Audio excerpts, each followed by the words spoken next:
So right now I want to focus on this. I've got 6 questions geared up for Dear Bombshell.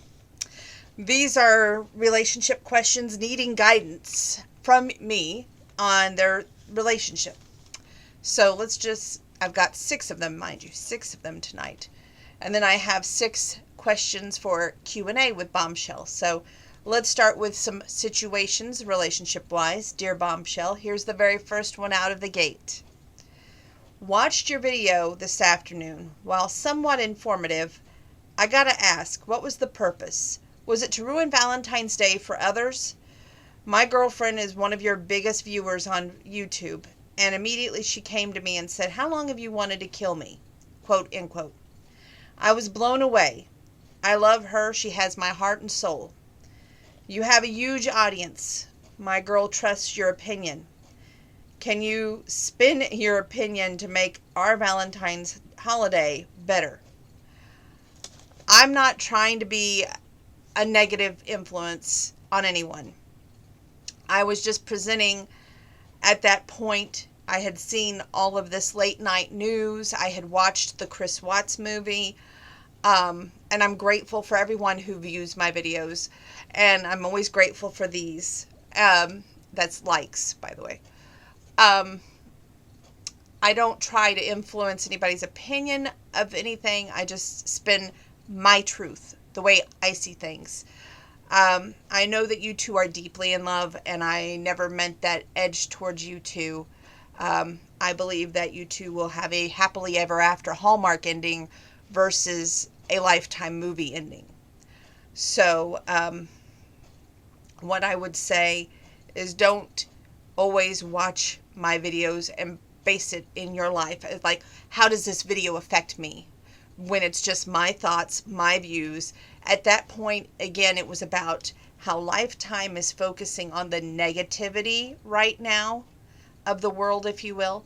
And I think it's the wrong thing to do. I think it's wrong to make criminals like the biggest part of the movie. And it's only going to breed more criminals out there. This Chris Watts story that they have played, and now this coming next Saturday, they have this ripped from the headline story. I have this in one of the questions here. I wrote down the name of it. Give me a minute.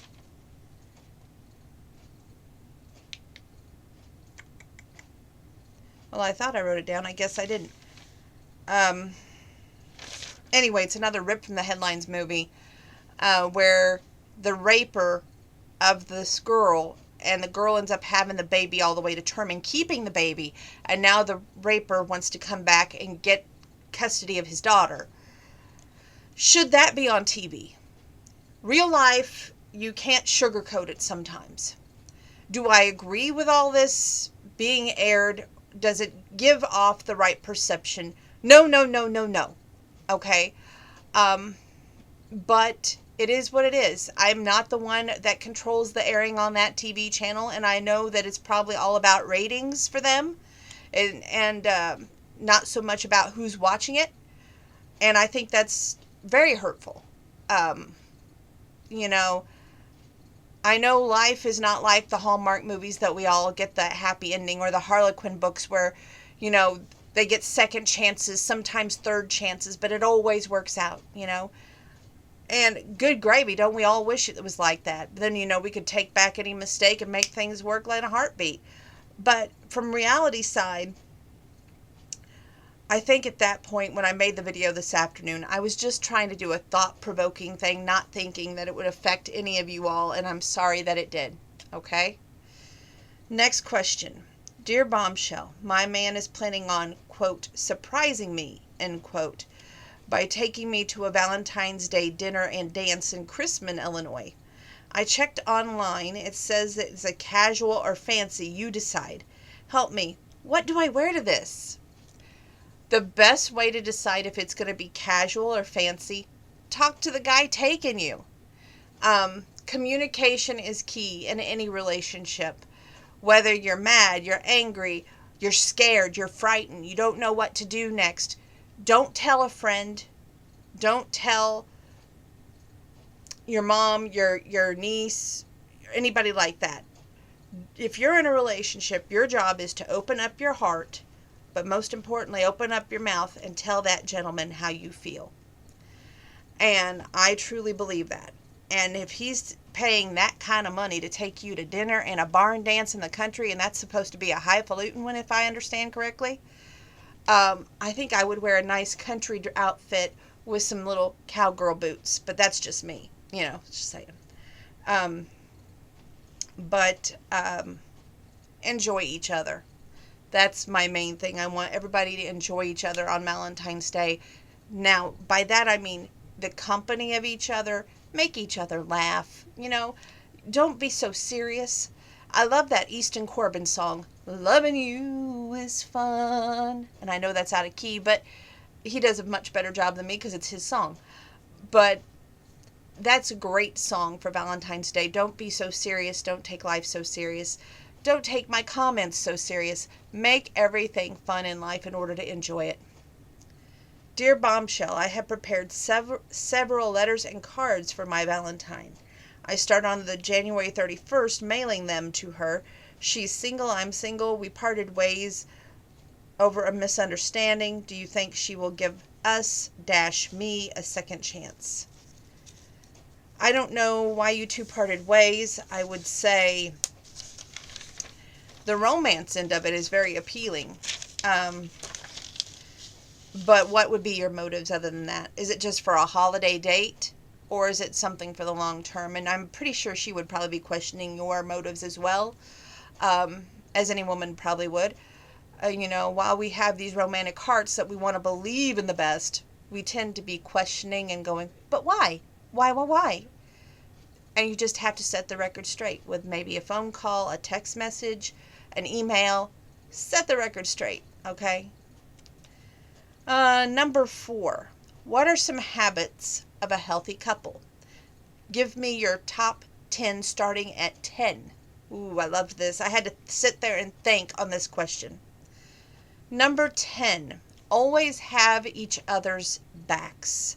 Whether you are with a bunch of friends and they take an opposite opinion of your girlfriend, no matter what, stand by her. Don't make her feel like she's left out in the cold. Make her feel like she's always with you on every topic. If you're with your family and the same thing happens, you gotta, even if you think she's wrong, she's right. Got it? Number 9, always laugh together. You can find humor in the funniest of situations, the worst of situations sometimes, but always laugh together. Number 8, give each other space. If she has told you, okay, here's my schedule for instance, Valentine's Day. At 8 a.m., I'm going to go get my nails done. At 10 a.m., I'm going to go get my hair done. 11 a.m., I'm doing this and this and this. If she's giving you a list of where she's going to be at, don't call her at 9:30 going, hey, what are you doing right now? Thought we could talk. You already know where she's at because she's told you. That's why they call it listening. You have to be listening, and you have to just give each other space, give each other your own time. You will see her eventually. You don't have to know what she's doing 24/7. You're just, you guys have been dating for approximately 3 years. Give her space. Number 7, make sacrifices. This is a big thing. Let's say she's invited you to a family dinner, okay? You say, I can't go. I got to go over here to, let's see, something that you guys go to. A guy's night. And got to do my guy's night. Sorry, you're interrupting my guy's night. She'll take that as you have lost interest. You'd rather be with them than her. And she's probably going to sweep you out of her life so quickly that you'll be going, what happened? If you don't make time for her, you will be the one losing her. So make sacrifices. Number 6, have date nights. They can be planned date nights. They can be surprise date nights. They can be date nights that you guys have talked about for, eons, and maybe she's forgotten. But nonetheless, it's a date night. Number 5, Learn each other's love language. Now, this is a big one. You know, you might have a pet name for her, and then she's with you, and you're like, you call her that pet name, and she's going, "What the heck's that?" So, if you two don't know it beforehand, you know, you need to start talking about it. You know, before you are out in public and you say honey bunch, and you know, a lot of other women start turning around maybe because that's their pet name. You know, but try to be unique, and definitely try to uh, make time for each other, well, most importantly. Number 4, communicate your feelings. This is a big one. If you're scared, if you're frightened, if you think, oh my God, this one's going to be just like the last one, it's going to be a failure, don't tell anybody else. Tell that person you're in a relationship with. That's a big one. Number 3, say I love you daily. It's very important. No one can read your mind or read a text message and just assume that's the way you feel. Verbalize it. Number 2, always kiss goodnight. Whether it's that kiss on the forehead or, you know, light kiss here on the lips, kiss goodnight. It's very important. Make time for each other is my number 1, of course. You know, no matter what else you have going on in your life, work, your guys' night, your friends and family night, make time for her because she matters to you, okay? Number 5, my man loves to play cards, and I've been thinking a lot of do-it-yourself ideas for a Valentine's Day. And I'm thinking about making this wreath out of playing cards, but only using the hearts and gluing it together and then putting a photo of us in the middle. Does that sound like a fun, creative idea? Absolutely, and I'm all for it. I think he'll enjoy it. It's something that he likes to do, play cards with his buddies, so why not make it a little bit about you two as well? Number 6, so is it proper to ask my date what he plans on wearing so we can color coordinate our Valentine's Day? Aw, you guys have only been dating for 6 months. I think that is adorable. That concludes Dear Bombshell. We're going to move right into question and answer with Bombshell. And then I probably will sing for you, so you won't want to go anywhere after that. Okay?